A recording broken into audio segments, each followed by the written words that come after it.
Hello, and welcome to a very special Bolt Action by the Numbers. I'll be covering some information from the Midwest United States and the most effective tactic available there, or meta. As always, all these images are owned by Warlord Games. To preface this, the format for these events was 1100 requisition points, and they both used the Snafu unit list. This presentation combines the top 10 from each of those two events because they were geographically pretty close, and combines all the information and data into one presentation.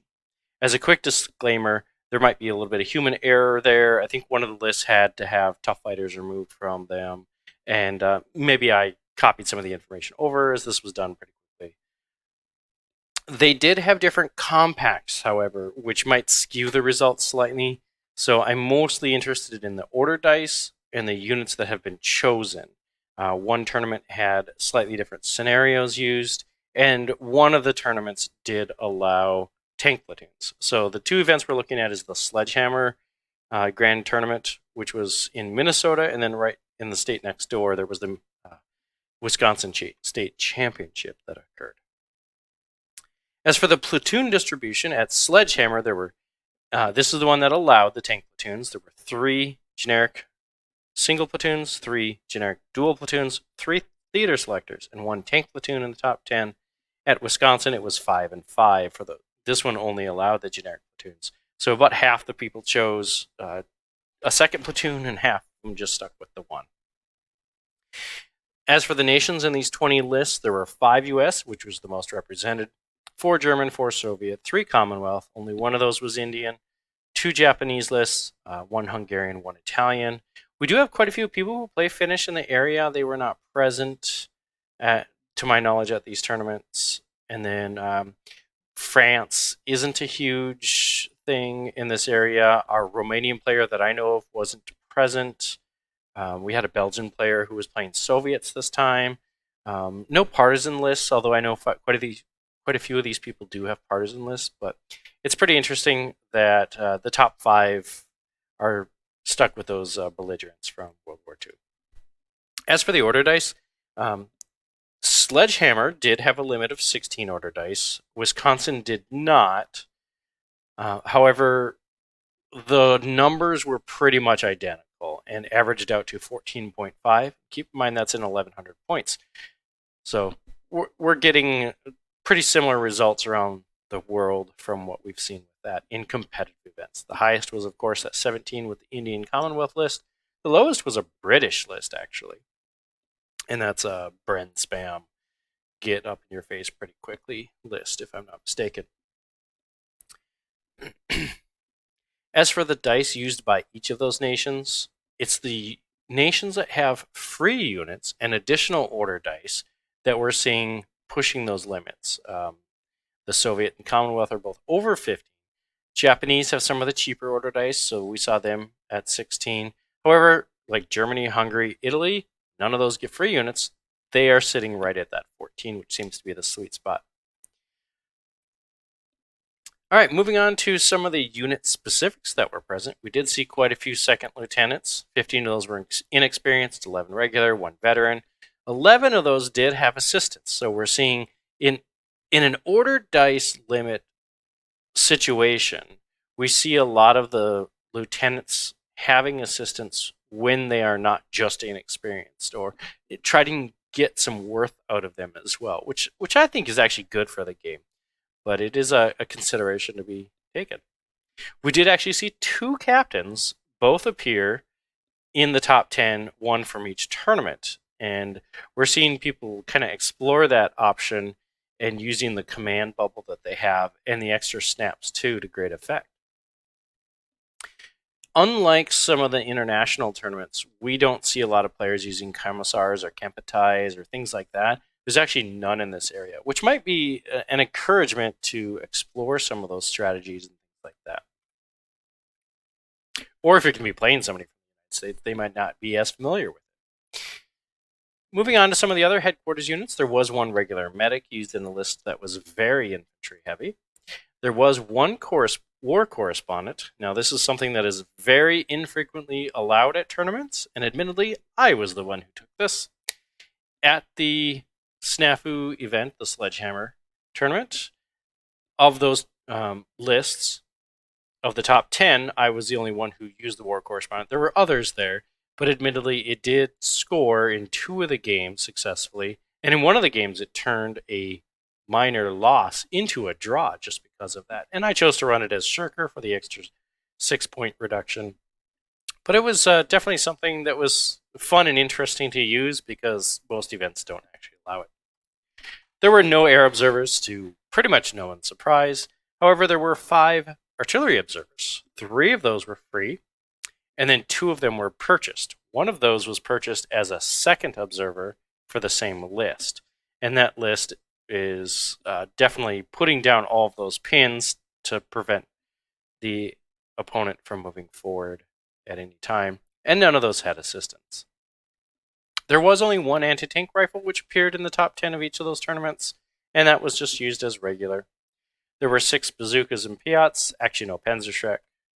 6 Dogmine Suicide AT, no surprise there. Those were all inexperienced.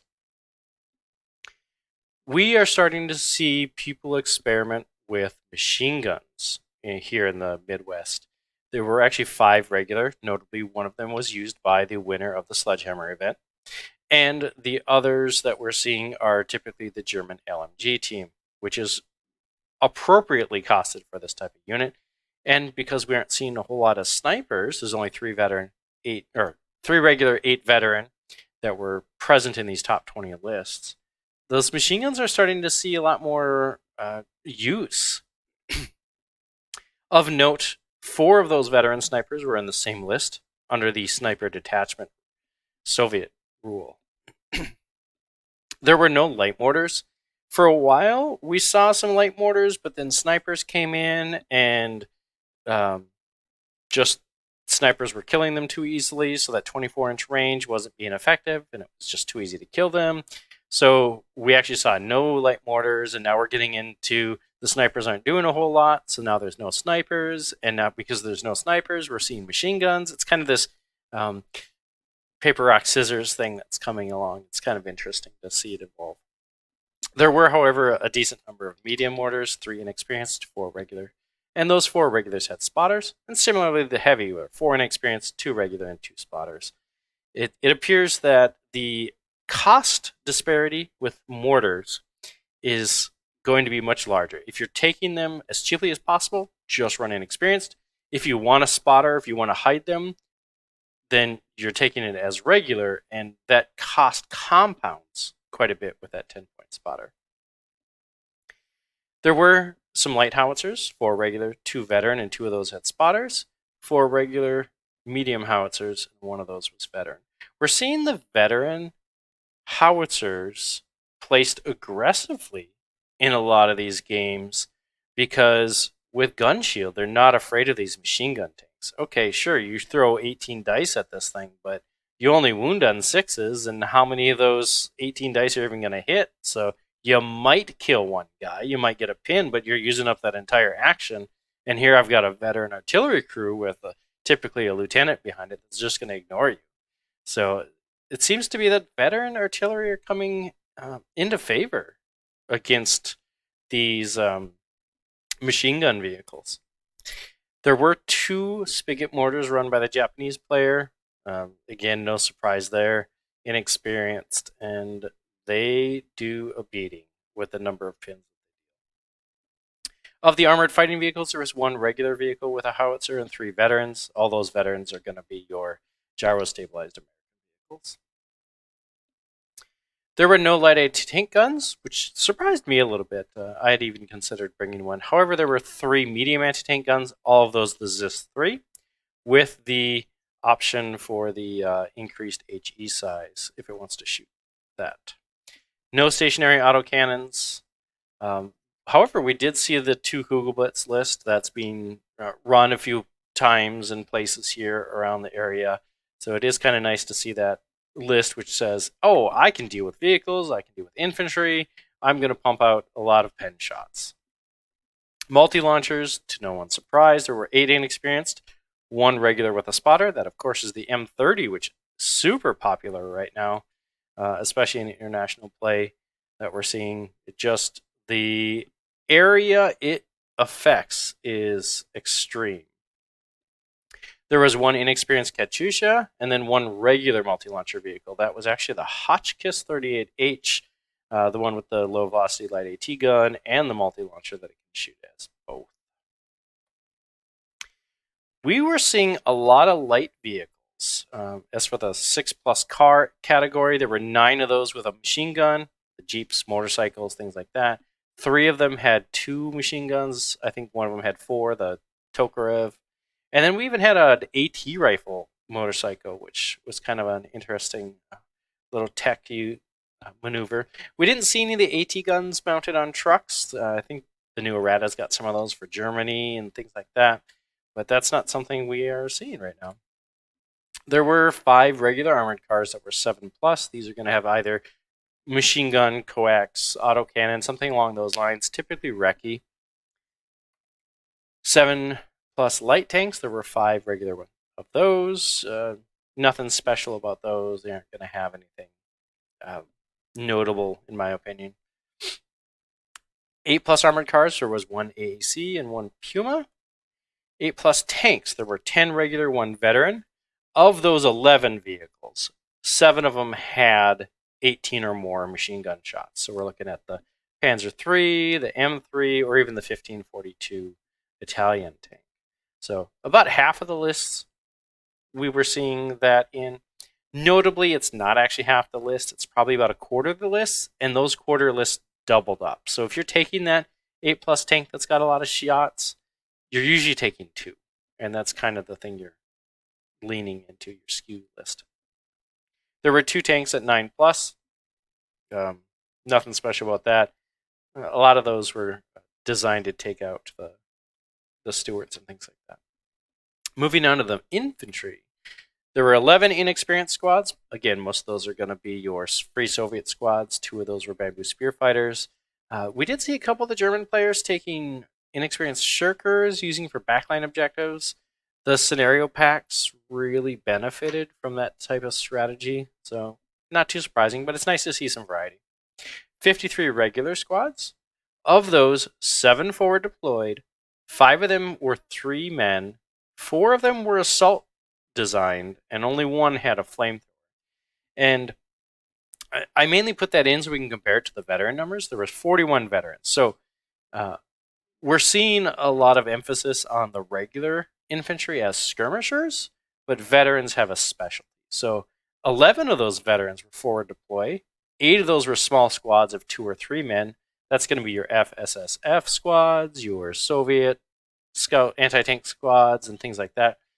The veterans were more assigned to an assault role, and by that I mean they're going to be Gurkhas, or they're going to have all SMGs, or they have the Soviet squad that always goes first if they're assaulting, things like that. And then 4 of the veterans had flamethrowers. We didn't see any cavalry at either of these 2 events in the top 10, which was kind of interesting because I do know there are 3 players which play cavalry quite a bit. However, we did have the thing just like WTC did, where mounted cavalry could not control objectives. So we're seeing that the scenarios being designed have a great impact on what is being brought. Admittedly, this was kind of a nice change of pace. We see a lot of cavalry around here, and it gets old sometimes, but it was neat to see this not happening. There were 4 regular flamethrowers and 2 veterans. Quite a few less than I expected. 2 of the armored cars had flamethrowers, and there were no armored fighting vehicles that had flamethrowers. I'm not sure what to think about this. It's just the flamethrower meta. It isn't as frowned upon as it used to be. As for the basic transports, there were 1 inexperienced and 6 regular, and that's going to be your Jeeps, your Kuba wagons, things like that that aren't going to have a whole lot of note. The inexperienced was in the tank platoon. The 15 CWT category, there were 7 regular transports, and 5 of those had machine guns. So if you're taking them at regular in that area, you're typically going to be expecting them to need that little bit of firepower and get that out as well. And in the 10 to 14 category, we had 1 inexperienced. Again, it was in the tank platoon, 9 regular, and 7 of those had the machine gun. So if you're taking that transport that's slightly larger, people are saying, hey, I need to get my points worth, so I'm going to take a machine gun on it. As for the specialized transports, there were only 2 regular Bren carriers taken at the 7+ category. And of the tows, again, the 1 inexperienced was just with that tank platoon.